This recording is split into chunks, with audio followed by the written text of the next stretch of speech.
What's up, YouTube? This is Big Pat the Fit MD, and welcome back to the channel.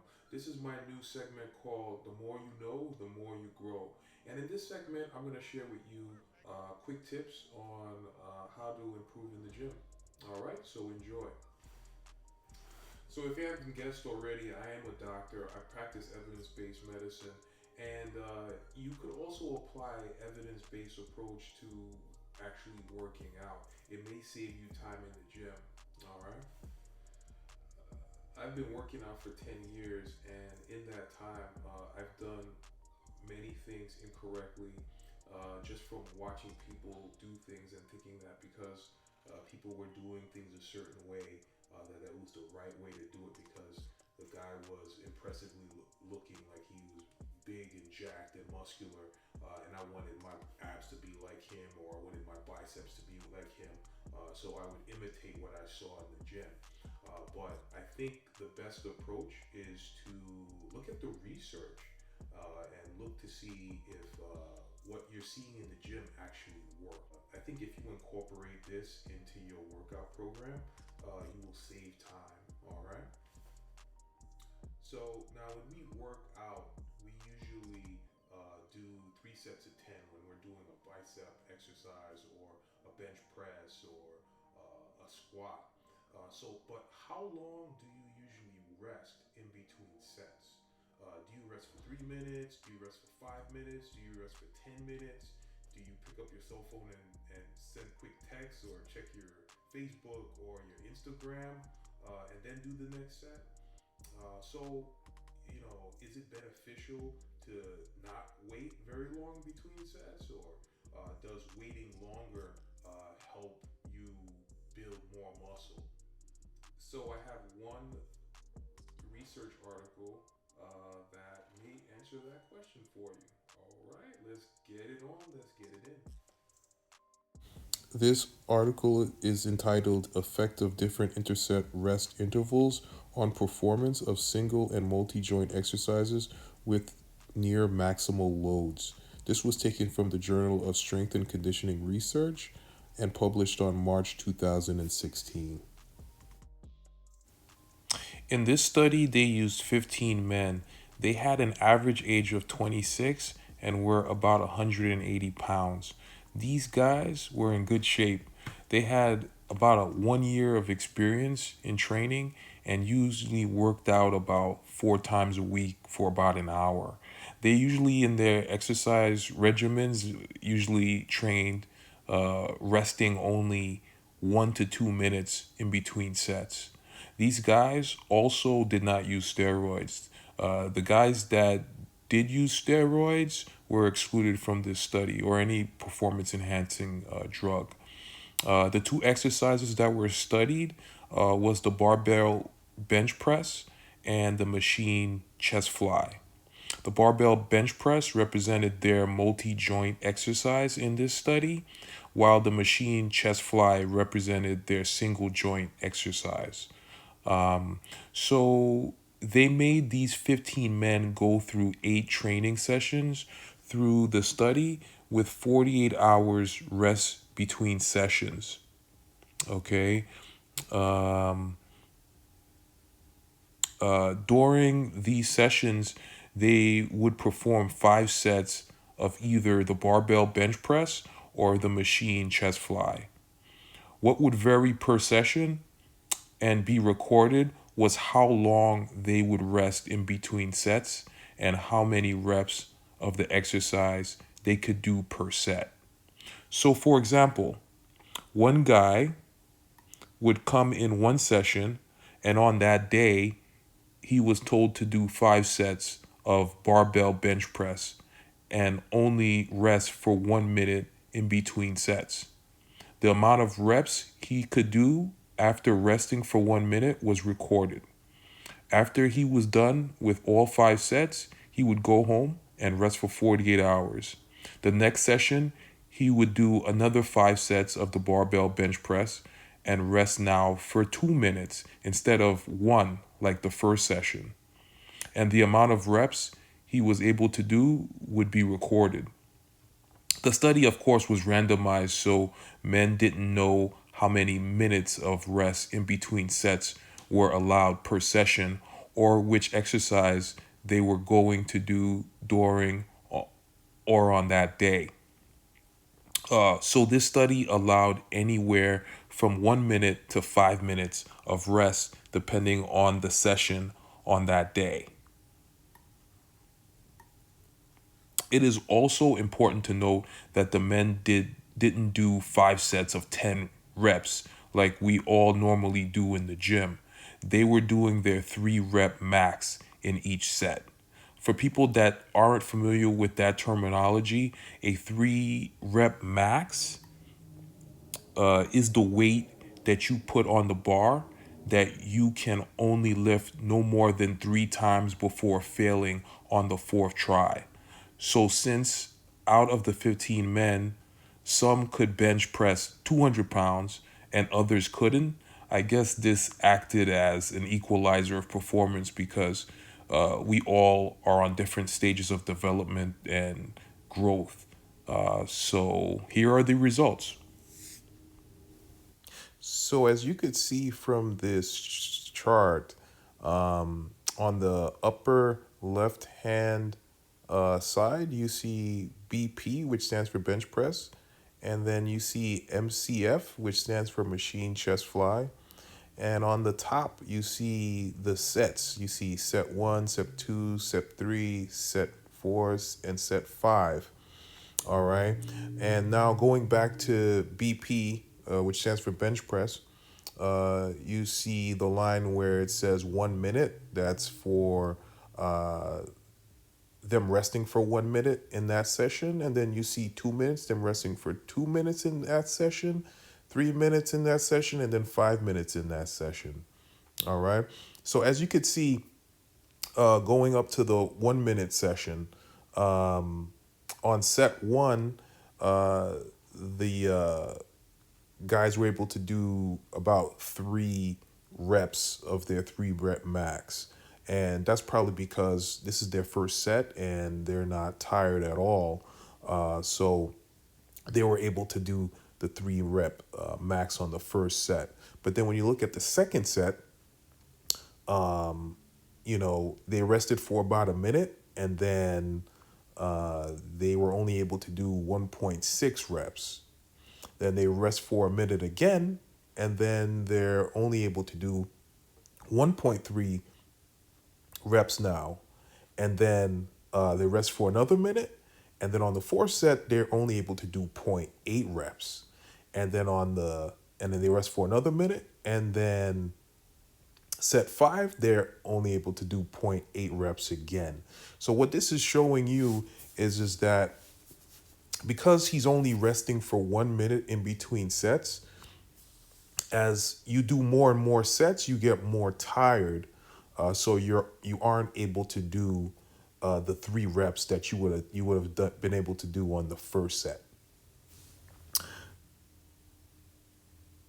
So when you add up how many reps they did in that session where they only rested 1 minute in between sets, they were only able to do 7.6 reps in that session.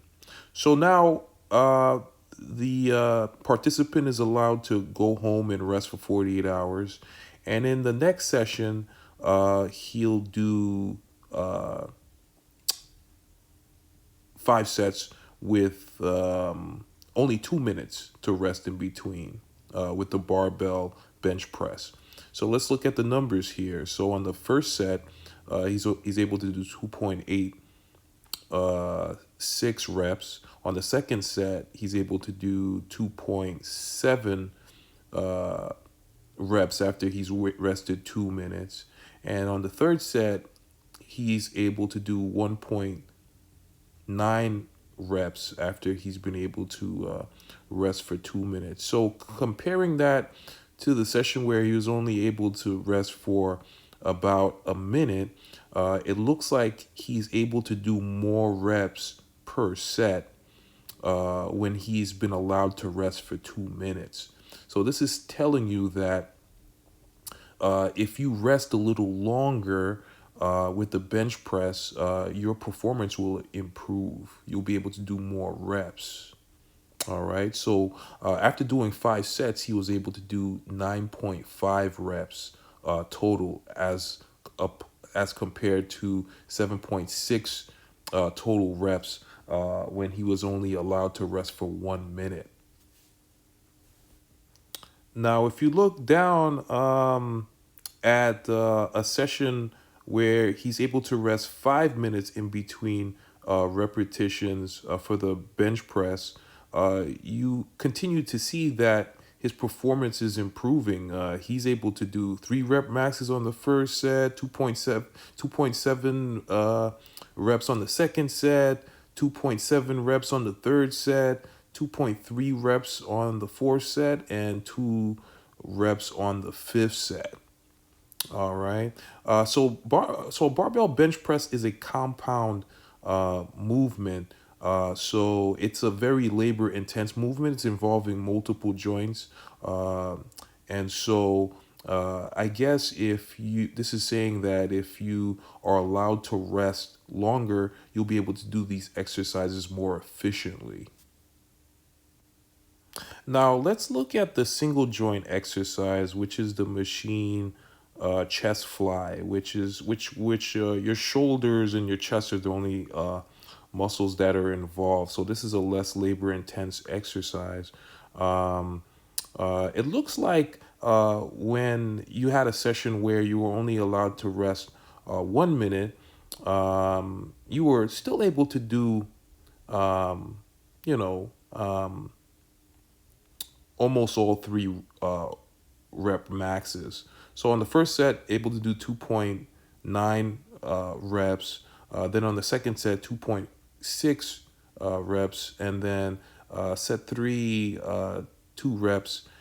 Set four, 1.8 reps. And then set five, 1.3 reps. If you're able to rest for 5 minutes, you could do 3.3 reps and then 2.9 reps on the second set, and then on the third set, 2.8 reps, and then on set four, 2.9 reps. Um,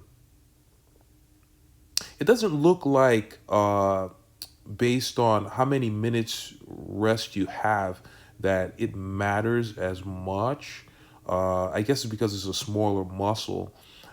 So you might not need that much time in between reps to perform to your max with, I guess, a single joint exercise. I guess that's what this is saying, because the total reps from 1 minute versus 5 minutes is like about 3 reps, 3 to 4 reps. All right. Now, looking at the data another way with a graph with the repetitions being on the y-axis and the sets being on the x-axis for the bench press, it's kind of sort of saying the same thing. As if you're able to rest longer, you are more likely to be able to do more reps of that exercise. And I think that's important because volume is very, very important in terms of muscle growth. So if you're trying to work your muscles out efficiently, you want to give your muscles time to rest in between sets. Okay. You could see the same results here with the machine chest fly, but as you could see, that when you only are allowed to rest 1 minute, you could still do more reps per set than the bench press. So you may not need to rest as long to do single joint exercises as you need to do for compound exercises like the bench press or the squat. The downside to waiting too long in between sets to do an exercise means that you'll be in the gym longer in your workouts. So, what is the least amount of time that I should wait before I do my next set without compromising my workout. And so when you look at these numbers, it looks like for compound exercises, all you need is about 3 minutes max uh, to ensure that you'll be able to do your reps. And for the single joint exercises, like the machine chest fly, you only need about 2 minutes of rest in between sets so that you could still do your reps and still get a good workout and not spend a whole lot of time in the gym. All right. So, everyone, there you have it. If you are only using a single jointed exercise like a bicep curl or a fly, all you need is 2 minutes rest. Okay? Not any more, not any less. If you're doing a bench press or a squat that involves multiple joints, you need at least 3 minutes. Nothing more, nothing less. And that's to maximize your performance in the gym. All right. Now, if you stick to these caveats, then you shouldn't spend a lot of time in the gym when you are doing an exercise routine. I think you spend a lot of time in the gym when you are resting for too long. All right. There's nothing wrong with resting for too long, but if you have like a wife and kids, or you have like a test coming up in school, you can't be spending 2 hours in the gym. You know what I mean? So if you stick to these rest periods, these time intervals, you should be okay. All right. So if you enjoyed this video, feel free to like, comment, and subscribe. If you want to read the article in gory detail, I'll have the links in the description. All right. So remember, the more you know, the more you grow. Peace.